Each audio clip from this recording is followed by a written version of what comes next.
DAndre Swift speaks to the media. We got to talk about it. Drop some interesting nuggets about the whole situation here with the Detroit Lions, Hard Knocks, the trade, all of that. So we're going to go over that as well. And PFF Sam Monson gives the Detroit Lions a lot of love after the 2023 NFL Draft. We'll get into that, but before we get into today's video, if you're a fan of the Detroit Lions, you like to hear it from a fan's perspective as well as a former player in Herman Moore, go ahead and subscribe to the channel because we talk all things Detroit Lions news and rumors. We have a fun time doing so. Without further ado, let's get this thing going.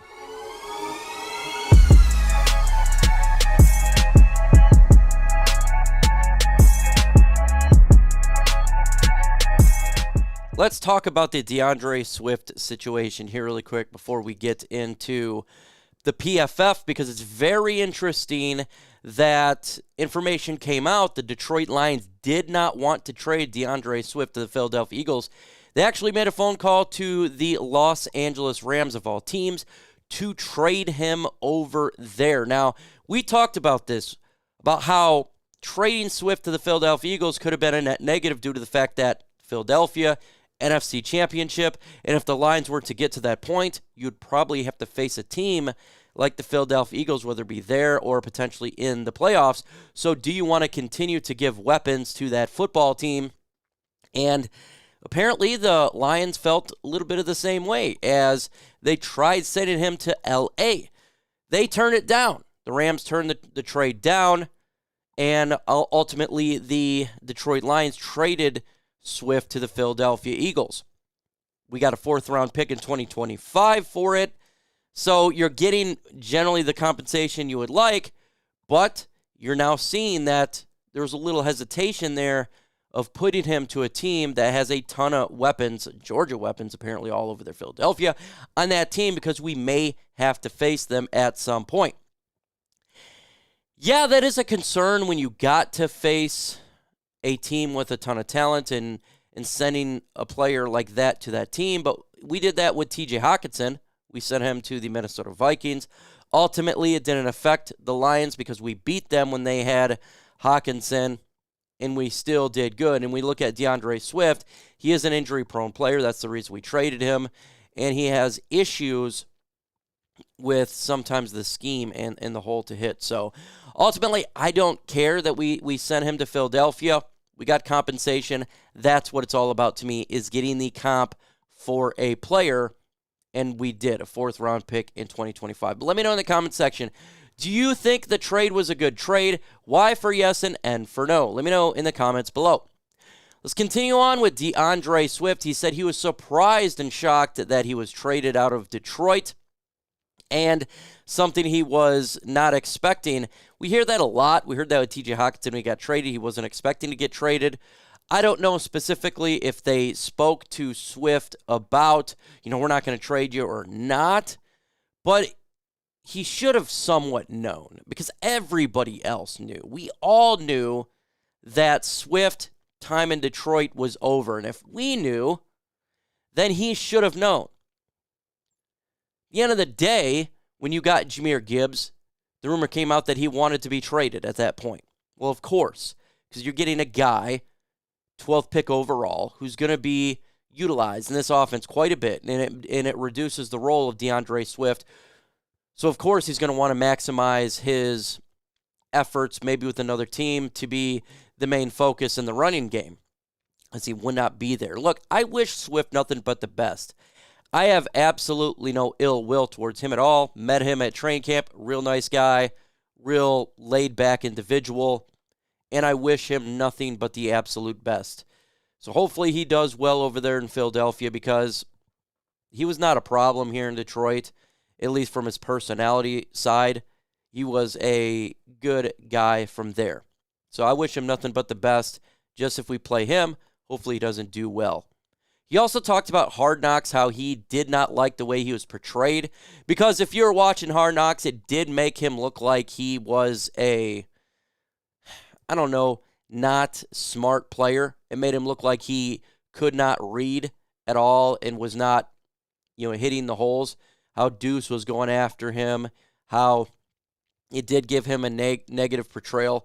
And let's be honest here. Any media can make a good person look bad or vice versa. That's just the way media can portray it. But as Lions fans, we were all we had issue, not just with Hard Knocks, but the way that the injuries, is he not able to run through some of these dinged up injuries? And I've seen him personally miss holes to where it's like, man, just stay with the route that you're given, because the offensive line's doing their job. They will open it up, and we see him, instead of hit the hole, cut it out outside, and sometimes that would be not what the play design was. So I think it was a little more negative for Hard Knocks. I don't think it was as bad as the way they portrayed it, so I'm going to give him some kudos there that maybe it was off for sure. But at the end of the day, if you want your image to look better, you got to do a good job. You really do. So I think it was a mixture of both. I do think the media portrayed him in a probably more negative light than it should have, but he should have played through some injuries and ability to stay with the route that he was given, stay with the play design that was given, and he would miss that sometimes. So do you think that DAndre Swift was misrepresented in Hard Knocks? Let me know in the comments below. Let's go ahead and get into here with PFF showing mad love to the Detroit Lions. And that's Sam Monson, who is generally, I would suggest, is a Lions hater. He's never the guy that shows Lions a lot of love. And so from here, it was a different story there. He says the Lions' unusual draft, placing a premium of good players at low value positions. It's difficult to resolve the equation and determine whether or not they maximize their return, but it's difficult to argue that they didn't improve significantly throughout the process. Agree. Yes, we could have got a Jahmyr Gibbs at potentially, right? Maybe at 18, but we heard rumors that other teams liked him at 15. But at the end of the day, he's one of the best offensive playmakers in the draft. And we're not just talking about running game. We're talking about at wide receiver. We're talking about right. We're talking about plays designed specifically for him with his speed and his ability to run routes. Great route tree as a running back. So he's more of an offensive weapon, and it makes the offense so much better. It doesn't really matter where you got him at. He's a playmaker, and he's going to get it done.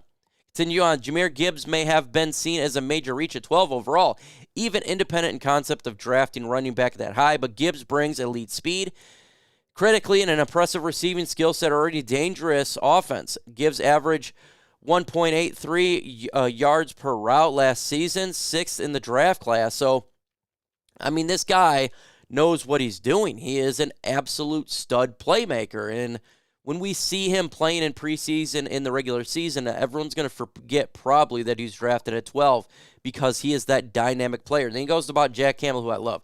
Jack Campbell will start right away at linebacker and brings one of the few traditional linebacker forms at 6'5", 249 to the table in the draft. I talked about Jack Campbell endlessly.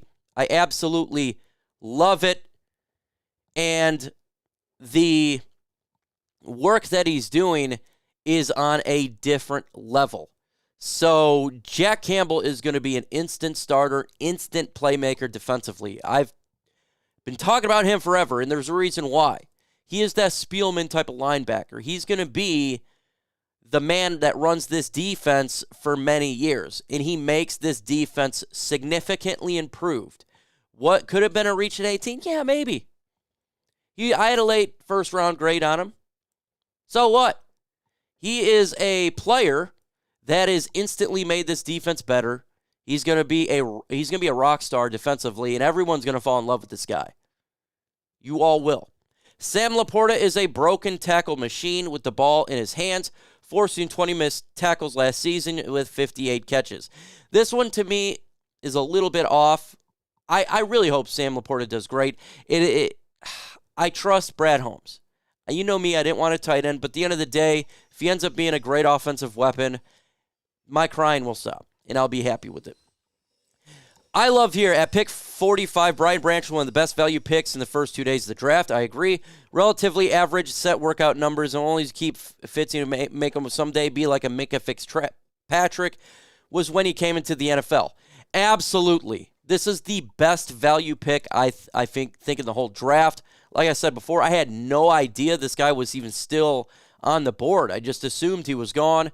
When we picked Brian Branch, I did backflips. I just could not believe it. He is going to be such a difference maker for the Detroit Lions. It's such a value pick. I don't care how many safeties you have in the roster. You just got to pick them. Like I said, sometimes all the time you just got to go BPA. I don't care if we had safeties. You take them. Value pick. In third round, Hooker likely makes little to no contribution in the short term, but he's an outstanding role dice. Most valuable position of the game fell third round. Broderick Martin is the last player in the draft that figures to see significant playing time. So you got a ton of players here. Hooker, he could see some playing time if there's injuries, but he's a solid backup right now. Could be the future quarterback of the future. Martin, you got a guy who can stuff the run, which the Lions need significantly on this defense. You get better, all three pieces of the defense, you get better on offense. This team is significantly better. Talent-wise, it's the best team in the NFC North, period. Period. It is the best team in the NFC North right now when it comes to talent.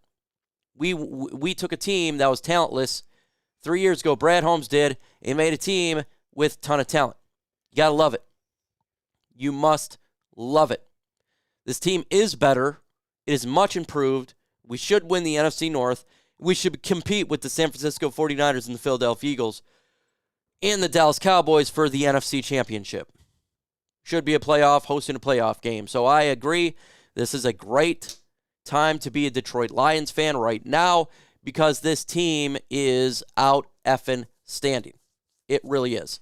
But let me know in the comment section, do you agree with Sam Monson? I do. I think it is one of the most improved teams in the NFL draft. You got to throw Philadelphia in there. I think they did a really good job in the draft as well. Seattle did a really good job. And the Bears, I thought, did a decent job, but they were talentless, so they can only go up. But let me know what your thoughts in the comments below. With that said, folks, adios.